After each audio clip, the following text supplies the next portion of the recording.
I can quote a few differences that I noticed when I was using Promapp and now using Flowingly. The first one would be like Promapp had these certain rules, not a solid and on a stone kind of rules, but standard practices that we need to follow.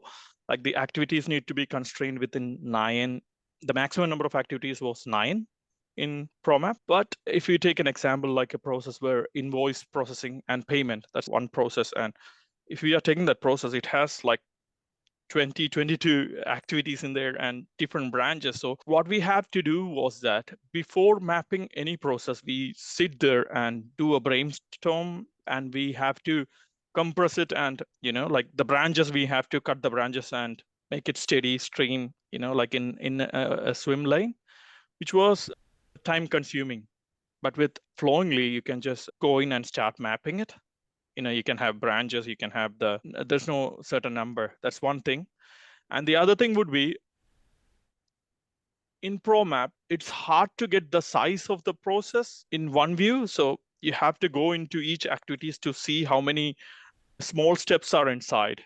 But in Flowingly, if you look at it, you can grasp the idea, or you can get the gist of the process as such, like how big it is, how small it is, or how long will it take for somebody to follow the process. You can get a kind of idea from it. One other thing was that if there is a condition, like if for when conditions are there, it's really hard to map in Promapp. I mean, you have to find a workaround to add it. But here we can add conditions straight in, and you can branch it out and branch it together to one flow, which was really good. So before, the timing was more on planning, and then implementing was easier. But now we are not spending much time on planning. We can just go and start from a clean slate and just throwing it.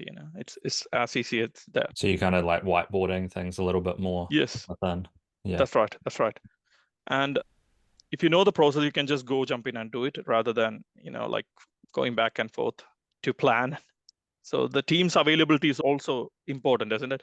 Like if you're mapping a finance process, you have the finance team with you at time of planning, at time of mapping. So we are freeing up resources now. We don't have to plan. We just create the process, and then we'll go, they can come and suggest any changes if you need. Yeah. I guess that's one thing I hadn't thought of as well, is like you could just do the finance part, right, with the finance team and leave that on the canvas and then go to another area of the business and do the other part of the process. That's right. That's You right. don't Because need the full. Oh, yeah.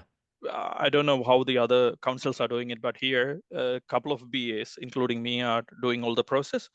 So it's easier for us to do it that way rather than before, where each department was responsible for making their own process. When we adopted Promapp, it didn't go well for us.